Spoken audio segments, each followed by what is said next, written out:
নমস্কার, আমি সত্যজিৎ আর আপনারা দেখছেন না টক শো থিয়েটারে আনাচে কানাচে জানবো দেখবো শিখবো।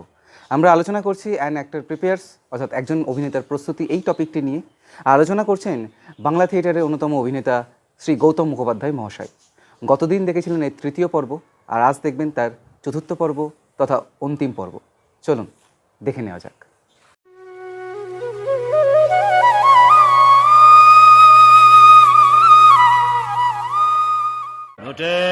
ঘন্টা দে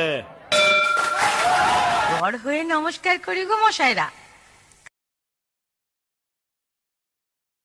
গৌতমদা, বলছি যে তুমি কিভাবে চরিত্র নির্মাণ করো বা নিজের মধ্যে সেই চরিত্রটাকে তৈরি করো অ্যাজ এ অভিনেতা হিসেবে, নির্দেশক হিসেবে নাই।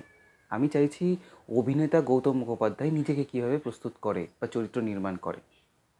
অভিনেতা গৌতম মুখোপাধ্যায় একটা দিন আমার প্রচুর সময় লাগে। আমি ধরো একটা স্ক্রিপ্ট পেলে পাঠটা মুখস্থ করলাম, প্রথমেই যেটা মানে একটা খুব বাজে একটা ধারণা নিয়ে করি, সেটা খুব আমি সমর্থনও করছি না যে পাঠটাকে মুখস্থ করতে হবে। মুখস্থ তো কিছুতেই হতে চায় না, কারণ আমার একটা ভীষণ গণ্ডগোলের দিক হচ্ছে কি যে আমি খুব বিখ্যাত ডিরেক্টরের কাছে অত্যন্ত ভালোবাসাও পেয়েছি, শিক্ষাও পেয়েছি, তার শিক্ষায় শিক্ষিত হয়েছি, কিন্তু তবুও তার নাটক কে, বোমা, এই নাটকগুলো কিন্তু আমার না গণ্ডগোল হয় না, পাঠ ভুলে যাই। পাঠ ভুলে যাই মানে কি, পাঠটা ভুলে যাই মানে কি, আমার কীরকম পাঠটা করতে করতে যদি আনন্দ হয়ে যায় না, সঙ্গে সঙ্গে আমি চোখড হয়ে যাই। হ্যাঁ, এটা একটা তা বলে কি আমাদের ডায়লগ, আমার যে নাটকের ডায়লগ, সেখানে তো আমি পাঠ ভুলে যাই। কিন্তু এরকম ঘটনা ঘটেছে। তা আমাকে ব্রাত্য বসু বলছেন যে তুমি গৌতমদা, আপনি একটা দেখেছি আমার নাটকে ডায়লগ বলার সময় আপনি পাঠ করে যান। আমি আসলে তোমার নাটকের সব কথাগুলো না আমার না মনের সঙ্গে সবসময় মেলে না, জানো তো। আর মানুষের মনটাই তো থিয়েটারটা করে। তা মন যদি মানে মানে মন না রাঙায় কি ভুল করিলে কাপড় রাঙালে যোগী। আমি যদি মনটাকেই মেলাতে না পারি তাহলে তো আমার মুখ দিয়ে কথা বেরোবে না। ফলে আমি বারবার চেষ্টা করি আমার মনটাকে তৈরি করার, যে আমি যে চরিত্রটা করতে যাচ্ছি সেই চরিত্রটার সঙ্গে আমি আমার মনটাকে মেলাতে পারছি। আমার আরেকটা যদি মনে হয় যে নাট্যকার একটা ডায়লগ লিখলো, সেইটা না আমার ঠোঁটের সঙ্গে, আমার জিভের সঙ্গে, আমার লালার সঙ্গে, আমার যে হৃৎপিণ্ডটা ধপধপ ধপধপ করে করছে, নড়ছে, তার সঙ্গে যখন ডায়লগটা একাত্ম হয়ে যায়, তখনই না আমি চরিত্রটাকে ধীরে ধীরে না আমি ভেতরে ভেতরে তাকে আমি নির্মাণ করার পথে এগুতে থাকি। তার আগে পর্যন্ত হাজার বোঝালেও আমি বুঝবো না। হ্যাঁ, কারণ আমি দেখেছি, আমি যখন করেছি হরিদাস করেছি, জগন হরিদাস সিনেমাতে করেছি, অবশ্য থিয়েটারে না, কিন্তু সেখানেও আমি লোক করেছি। আমার সবাই বলছে জগন হরিদাস খুব হরিভক্তি প্রদায়নী, খুব মানে ও আর কি খুব ভক্ত মানুষ ও মুক্ত বুঝে। আমার না ওগুলো খুব একটা আমার টানেনি। আর আমি নিজে খুব ভক্ত নই তো, আর খুব বেশি আমি একটু ইনকলাব জিন্দাবাদ বলা পার্টি। আমি হরিবোল বলতে আমার জিভে প্রথম আটকাচ্ছে, দ্বিতীয় করে আমি অভ্যস্ত নই। তবুও আমি একটা প্র্যাকটিস করছি, হরে কৃষ্ণ কৃষ্ণ কৃষ্ণ হরে হরে বলে বলে বলে বলে বলে নিজের মনটাকে তৈরি করছি, কিন্তু হরিদাস হয়ে উঠতে পারছি না। কিন্তু যে মুহূর্তে আমি এই কথাটা ভাবতে পারলাম, আরে হরিদাস তো আমাদের যুগের লোক, আমি যখন বলি বিপ্লব দীর্ঘজীবী হোক, আমি যখন বলি যে চলবে না এনআরসি, চলবে না নো এনআরসি, যখন বলি যে আমি ভারতবর্ষের নাগরিক, তুমি আমায় জোর করে ভারত থেকে বার করে দেবে, আমি কিছুতেই মানবো না। হ্যাঁ, তো এই প্রতিবাদটা আমি হরিদাসের মধ্যে খুঁজে পাই।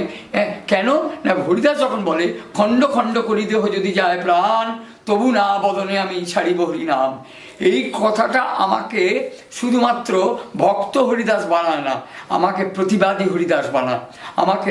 আমাকে বানায় যে চৈতন্যদেব রেনেসার,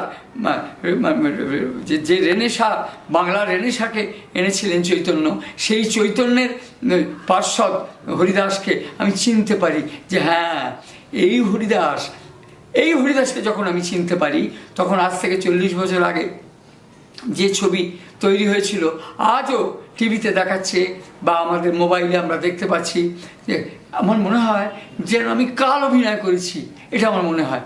হ্যাঁ, তার মানে চরিত্র নির্মাণের ক্ষেত্রে একটা অভিনেতা হিসেবে নিজেকে প্রস্তুত করার ক্ষেত্রে সবার আগে দরকার আমাকে নিজেকে বোঝার পর চরিত্রটার মধ্যে আমি কতটা আমি হয়ে উঠতে পারছি।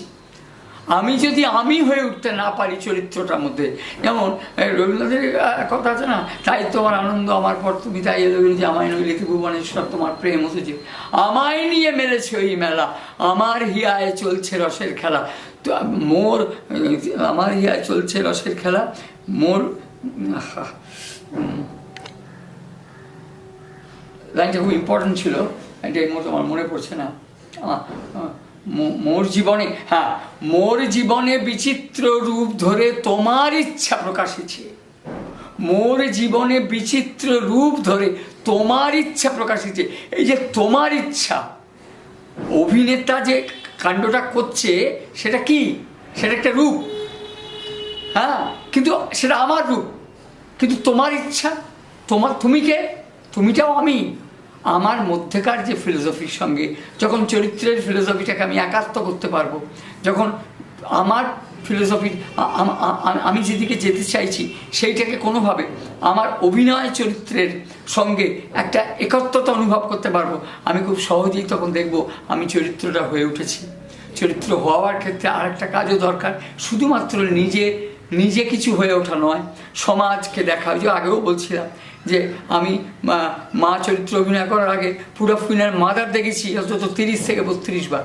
কখনো ভাবিনি যে আমি চরিত্রটা অভিনয় করব, কিন্তু আমি চরিত্রটাকে ভালোবেসে ফেলেছি। আমার মনে হয়েছে পুরো ফিনার মাদারও নয়, ও আমার মা।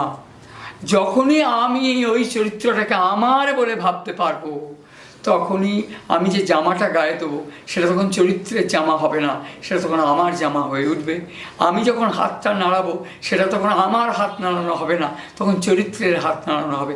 আমি ওই অভিনয়টা করার পর আমাকে অনেক মহিলা বলেছেন, হ্যাঁ বুঝতে পারছি যে চরিত্রটা একজন পুরুষ অভিনয় করছে, কিন্তু চরিত্রটাকে আমি কখনোই ভাবতে আমার অসুবিধা হচ্ছে না যে আমি একজন পুরুষ অভিনেতাই অভিনয় করছে, কিন্তু মায়ের চরিত্রে অভিনয় করছে। এই মায়ের চরিত্রে অভিনয় করছে, এটা এমনকি আমি যখন হরিদাস অভিনয় করছি তখনও একই কথা শুনেছি যে আপনি কি দীর্ঘদিন ইস্কনে ভক্ত হিসেবে বা কোনো মঠ মন্দিরের আপনি কি কোনো সাধু? না, আমি ব্যাংকে চাকরি করি, আমি থিয়েটার করি, আমি মাঠে ঘাটে একটু ইনক্লাব জিন্দাবাদ করে বেড়াই। বলেন কি মোটাই আপনি এগুলো করে বেড়ান, এর মধ্যে হরিদাসকে কোথায় পেলেন? আমি হরিদাস তো এরই মধ্যে আছে, ইনক্লাবের মধ্যেই তো হরিদাস আছে, হরিদাস তো আছে, সর্বত্র আছে, আমরা খুঁজে দেখি না। হ্যাঁ, উড়াইয়া দেখো তাই পাইলে পাইতে পারো অমূল্য রতন, এই তো যেখানে দেখি ছাই উড়াইয়া দেখো তাই পাইলে পাইতে পারো অমূল্য রতন। আমাকে ছাইটা ওড়াতে হবে, আমাকে ধোঁয়াটা সরিয়ে আগুনটাকে বার করে আনতে হবে। প্রত্যেক আগুন জ্বলার সঙ্গে ধোঁয়ার সম্পর্ক একাত্ম হয়ে থাকে, নিবিড়ভাবে ধোঁয়ার সম্পর্ক, কিন্তু ধোঁয়াটা আগুন নয়, কিন্তু আগুন ধোঁয়াকে বাদ দিয়ে আগুন হয় না। তাই আগুনকে আবিষ্কার করতে গেলে ধোঁয়ার অসহ্য যন্ত্রণা সহ্য করে ওই আগুনের মুখে আমাকে যেতে হবে। চরিত্র নির্মাণটা যদি আগুন হয় তাহলে বাদবাকিগুলো ধোঁয়া, এই ধোঁয়াকে অপসারণ করিয়ে আমাকে যেতে হবে। এবং আমি দেখেছি এরকম, এই রিসেন্টলি আমি শুনছিলাম এই সেরাপ গান একটা নাটক হচ্ছে কলকাতায়, কালকে বোধহয় হবে অভিনয়টা। সেখানে একটা অদ্ভুত ব্যাপার করেছে, বলছে গল্পটা তোমরা সবাই জেনে গেছো, বলে হ্যাঁ, এখন ডায়লগ দেবো না, যে যার গল্প অনুযায়ী যে যার ডায়লগ বলো তো, সবাই মিলে যে যার মতো করে ডায়লগ বল, প্রত্যেকে চরিত্রগুলো ভাগ করে দেওয়া হয়ে গেছে, এবার গল্পটা জেনে নিয়েছো। তুমি যদি এই চরিত্রটা করতে তাহলে তুমি কি ভাষায় কথা বলতে তুমি বলো, চিন্তা করতে পারেন? স্ক্রিপ্টের কনসেপ্টটাই হারিয়ে গেল, লাগছে না স্ক্রিপ্ট। সত্যি তো তাই, অভিনেতাই তো স্ক্রিপ্ট লিখতো, অভিনেতাই তো নিজেকে সাজাতো, নিজেকে বলতো এইভাবে কর ওইভাবে কর। পরবর্তীকালে অনেক পরে নাট্যকার এসেছে, তো আরো অনেক পরে। প্রথম তো একজন অভিনেতা ছিল, সেখান থেকে একাধিক অভিনেতা, তার পরবর্তীকালে এসেছে নাট্যকার, তার পরবর্তীকালে এসেছে ডিরেক্টর। তাহলে তাহলে আজকে আমরা যে বলছি যে একটা স্ক্রিপ্ট হাতে পেলে আপনি কেমন করে অভিনয়কে নিজেকে সাজাবেন, সবার আগে বড় বড় কথা হচ্ছে দুজনকে লাগে ভাই। একটা নাটক করতে গেলে দুজনকে লাগে, একজন হচ্ছেন দর্শক আর একজন হচ্ছেন অভিনেতা, মাঝখানে কাউকে লাগে না। আমি বলবো তোমার গল্প বলবো, গল্প বলতে বলতে দর্শক কাঁদবে, দর্শক হাসবে, দর্শক ভাববে। আমার তো মূল মূল শক্তি তো আমার দর্শক। তো সেই দর্শককে এ করার জন্যে, আর চরিত্র তো প্রতি মুহূর্তে নির্মিত হয়। নদী যখন পাহাড় থেকে ঝাঁপিয়ে পড়ে মাটিতে, তার নাম হয় ঝর্ণা। ঝর্ণা থেকে হয় ছোট নদী। হরিদ্বার থেকে যখন নদীটা এগিয়ে আসছে সমুদ্রের দিকে, মোহনার দিকে গিয়েছে, এত চওড়া হয়ে গেল নদী বলে চেনাই যায় না। তেমনি একটা চরিত্র প্রতি মুহূর্তে বদলে। আমার মাস্টারমশাই শম্ভু মিত্র স্যার বলেছিলেন যে একটা নাটক যেমন দিনের শুরু হয়, তেমনি একটা অভিনেতাও নাটকটাকে শুরু করবে সেইভাবে। কিভাবে শুরু হয়? ভোরেরও আগে ব্রাহ্ম মুহূর্ত, তারপরে ভোর থেকে সকাল, সকাল থেকে দুপুর থেকে বিকেল থেকে গধূলি, বিকেল থেকে গধূলি পর সন্ধ্যের পর রাত্রির পর মহারাত্রি এবং শেষ রাত্রি। এমনি করে যে এই যে এই ভাগ এবং এই সমস্ত কিছুর মধ্যে আমার বারবারই মনে হয়েছে যে আমাদের মনোবিজ্ঞান বলে একটা সাবজেক্ট আছে। আমি অভিনেতাদের বলবো পাঠ মুখস্থ করুন, ডিরেক্টরের ডিরেকশনটা মানুন, ব্লকিংটা ঠিক রাখুন, সব কিছু করুন, কিন্তু মনে রাখবেন পিরান্দাল্লো 6 characters in search of dramatist, মানে নাটকের চরিত্র নাটকের একটা কথা আছে যে চরিত্র কখন মঞ্চে আসে, অভিনেতা কখন সার্থক অভিনেতা হয়, যখন তার পরিবেশ পরিস্থিতিকে সে গড়ে তুলতে পারে। ঠিক সেই সময়তেই চরিত্রটা এসে মঞ্চে অবতরণ করে। তার আগে অভিনেতা হাঁকপাক করে ঘুরে বেড়ায়। চরিত্রটা ঠিক আত্মার মতো। আমাদের বিশ্বাস একটা মানুষ মারা যাওয়ার পরেও আত্মা তবু মৃতদেহের চারপাশে ঘুরে বেড়ায়। আত্মার মৃত্যু হয় না, দেহের মৃত্যু হয়, শরীরের মৃত্যু হয়। তেমনি অভিনেতা ব্যর্থ হতে পারে, চরিত্র ব্যর্থ হতে পারে না, কারণ চরিত্র নির্মিত হয় অভিনেতার দ্বারা। কিন্তু যেমন ইটের দ্বারা একটা বাড়ি তৈরি হয়, আর দুর্ভাগ্য কি জানেন, সেই ইটকেই আমরা প্লাস্টার করে দিই, সেই ইটের ওপরই প্যারিস লাগিয়ে বাড়িটাকে সুন্দর করি। ভেবে দেখি না যে এই সৌন্দর্যের পেছনে ইটের অবদান কতখানি। তাই অভিনেতা শেষ পর্যন্ত বাতিল হয়ে যায় চরিত্র নির্মাণের কাছে। লাস্ট প্রশ্ন, সেটা হচ্ছে যে এই মুহূর্তে যারা থিয়েটার করতে চাইছে বা অভিনয়তে আগ্রহী হচ্ছে, তাদের সম্পর্কে তুমি একটা কথা খুব সংক্ষেপে একটু বলে দাও। দেখো, একটা কথা, এখন তো সমস্ত ছেলেরা ভাবছে থিয়েটারটা হচ্ছে একটা মই। থিয়েটারে এসে একটু অভিনয় শিখে নেবো, তারপরে আমি সিরিয়ালে চলে যাবো। সিরিয়ালে পয়সা আছে। কে বলছে পয়সা আছে? সিরিয়ালে যে 100টা ছেলে মেয়ে অভিনয় করে, কটা ছেলে পেমেন্ট পায়? হ্যাঁ, তার নামে 1000 টাকা তুলে 100 টাকা হাতে দেয়, গাড়ি ভাড়া পৌঁছায় না। তারপরে ওই জুনিয়র আর্টিস্ট বলে অপমান করে। কি অধিকার আছে অপমান করবার? কেন তোমরা অপমানিত হচ্ছ? যাবে না। থিয়েটার করে পয়সা পাওয়া যায় না, কে বলেছে? আজকেও দেখো এই সরকারের আমলে, তৃণমূল সরকারের আমলে চিন্তা করে দেখো, মিনার্ভা যে রেপার্টরি থিয়েটার তৈরি হয়েছে, সেখানে ছেলেরা রীতিমতো চাকরি করছে। তাদের অভাব বুঝে গেছে, আমি তা বলছি না। মানুষের অর্থের অনেক প্রয়োজন, সেই অনুযায়ী হয়তো কটা ছেলেই বা কাজ পাচ্ছে।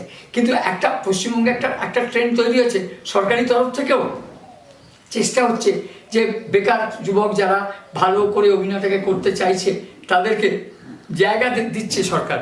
এটাও একটা ভালো লক্ষণ। আর যদি তেমন হচ্ছে সিনেমাই আমায় করবো, রূপকলা আছে, তুমি রূপকলায় চলে যাও, গ্র্যাজুয়েশন কমপ্লিট করো, তুমি রূপকলায় গিয়ে সিনেমাটা শেখো। How to direct, how to act, how to edit, এগুলো শেখা যায়। এগুলো হাউ টু মেকআপও শেখার একটা বিষয়। আমি আমার ছাত্র আছে মেকআপে, অসাধারণ মেকআপ করে, সেই বিজয়, সে তো শিখেছে, সে তো মায়ের পেট থেকে পড়ে হয়ে যায়নি। তাই সে তো থিয়েটারটাই করে, সে সিনেমাও করে। আমি তো সিনেমার প্রতি কোনো রাগ নেই, সিরিয়ালের প্রতি কোনো রাগ নেই, কিন্তু কথা হচ্ছে অকারণ সবাই মিলে সিরিয়ালে ভিড় করবে কেন? থিয়েটারটা করো। থিয়েটারের মধ্যে সার্বিক অভিনয়টা তুমি শিখতে পারবে, কেমন করে চলবে, হাঁটবে, ফিরবে, সমস্ত। আজকে কতগুলো দেখবে ব্যাঙের ছাতার মতো গজিয়ে উঠেছে গ্রুমার, ওই সিনেমার অভিনয় শেখাচ্ছে, সব চোরেদের রাজত্ব, ডাকাত, লুটেরা এরা। আমি নামগুলো বাই নেম বলতে চাই না, কিন্তু আজকে সারা পশ্চিমবঙ্গ জুড়ে শোষণ চলছে। ছোট ছোট ছেলেমেয়েগুলোকে তার মা বাবাকে ভুলভাল বুঝিয়ে তাদের ডেকে নিয়ে গিয়ে তাদের টাকা পয়সা লুট করে নিচ্ছে, অথচ অভিনেতা তো তৈরি হচ্ছেই না। হ্যাঁ, শুধু ওই ভিড় বাড়াচ্ছে। এবং এটাকে যদি তুমি বলো যে এটাই অভিনয় এবং এতে তুমি খুব খুশি, তাহলে করো। আর যদি তা না হয় তাহলে বলবো আপ্রাণ চেষ্টা করো, গান শেখার চেষ্টা করো, নাচ শেখার চেষ্টা করো, ম্যাজিক শেখার চেষ্টা করো, কবিতা বলো, আবল তাবল ছড়া, তুমি ছড়া বলো, ভালো করে ছড়া বলতে শেখো। খবরের কাগজ রেগুলার পড়ো না, খবরের কাগজ রেগুলার পড়ো না। আচ্ছা, কোনো একটা সাবজেক্ট, যে এমন একটা মজার সাবজেক্ট, যে বিবেকানন্দ বলেছিলেন গীতা পড়াচ্ছে, ফুটবল খেলা অনেক ভালো, ব্যাস চলো কেউ গীতা পড়ার সাবজেক্টে চলে যাও, না গীতা পড়াই দরকার, ফুটবল খেলার দরকার নেই। আরেকজন বলবে ফুটবল খেলার দরকার, গীতা পড়ার দরকার নেই। দুদল বিতর্ক করো তো, দেখো তো তোমার মধ্যে কথা বলার কী করে, how to speak nicely and correctly, এবং সত্যি একটা মানুষকে কিছু একটা মোটিভেট করা যায় তেমন করে কথা বলতে শিখে যাবে তুমি। একজন অভিনেতা মানে তো ন্যাকা নয়, একটা অভিনেতা মানে তো কি বলবো, জোকার নয়। অভিনেতা একজন টিচার, অভিনেতা যে একজন টিচার। তুমি আগামী দিনের একজন শিক্ষক হবে, যে সমাজকে শেখাবে, তোমার পরবর্তী জেনারেশনকে তুমি শেখাবে। তো আমার তো বারবার মনে হয়েছে যে ঠিক আছে, থিয়েটার অ্যাজ এ পথ আছে, নাই বাপের বড় বড় হল, হাজার হাজার টাকা খরচা, দরকার নেই। এসো আমরা আমাদের উঠোনে দাঁড়িয়ে অন্তরঙ্গ থিয়েটার করি, তাতে তো আমাদের বিরাট কিছু লাগবে না। চলো না রাস্তায়, আমরা রাস্তায় দাঁড়িয়ে কিছু মানুষ জড়ো হয়ে যাবে, এসো আমরা আমাদের আজকের দিনে কোনো ঠিক আছে মজা করে আনন্দ করে আমরা গান গেয়ে নেচে মানুষকে দেখ। মানুষ এখনো দাঁড়িয়ে আছে থিয়েটার কর্মীদের পাশে। থিয়েটার কর্মীরা মানুষকে চিনতে পারলো না, থিয়েটার কর্মীরা বুঝতেও পারলো না যে মানুষ আসলে কি চাইছে। মানুষ একটু এন্টারটেইন হতে চাইছে, এবং উইথ এডুকেশন, উইথ লার্নিং। কারণ মানুষকে তুমি ভেবো না যে মানুষ কেবল সস্তা এন্টারটেনমেন্ট চায়, তাহলে তো হিন্দি বইগুলো চলতো। এখন ঋত্বিক রোশনকেও বলতে হচ্ছে পুরনো কায়দার হিন্দি বই আর চলবে না, নতুন করে ভাবতে হবে। আজকে বাংলা সিনেমাকেও ভাবতে হচ্ছে, নতুন করে ভাবতে হচ্ছে। তাই জন্যে ঋত্বিক চক্রবর্তীর মতো অভিনেতা আজকে সম্মান পাচ্ছে, আজকে কৌশিক গাঙ্গুলির মতো ডিরেক্টর সম্মান পাচ্ছে। কেন পাচ্ছে? তার কারণ মানুষ ভাবতে শিখেছে, বা মানুষ ভাবছে যখন, তুমি কেন ভাববে না? তুমি তো মানুষের জন্যই অভিনয় করবে। মানুষ কোন দিকে যাচ্ছে দেখো, সেই দিকে তুমি যাও। মানুষ কি চাইছে সেই দিকে তুমি যাও। আমার তো মনে হয় এটা ভেবে দেখো। আমাদের তো বয়স বেড়ে গেছে, আর তো বেশি দিন আমরা থাকবো না। তোমরা থাকবে, তোমাদের ওপরই তো থিয়েটার বাজবে। আর থিয়েটার কেন বাজবে জানো? মানুষের সভ্যতা যতদিন বেঁচে থাকবে ততদিন থিয়েটার বাজবে। কেন বলো তো? মানুষ সভ্য হয়েছিল থিয়েটারের হাত ধরে। কারণ মানুষ যেদিন খাবার খুঁজে পাচ্ছিল না, শিকারের অভিনয় করার মাধ্যমে খিদে তাকে থিয়েটারে নিয়ে এসেছিল। আবার দেখবে একদিন থিয়েটারই তাকে খিদে থেকে কি করে অতিক্রম করবে, খাবার কি করে সে জোগাড় করবে, থিয়েটারই তাকে বলে দেবে। মিলিয়ে নিও আমার কথা। তোমার ওই কথা দিয়েই শেষ করবো, যেটা যে তুমি একটা বললে না যে মানে মানুষই থিয়েটারে হাত ধরে সভ্য হয়েছে, ঠিক তেমনি মানে তোমাদের মতো মানুষরা ছিল বলেই হয়তো আমরা থিয়েটারটা করতে শিখেছি বা উৎসাহ পেয়েছি, অভিনয়টা নিয়ে কাজ করা হয়তো কিছুটা বা করার চেষ্টা করছি।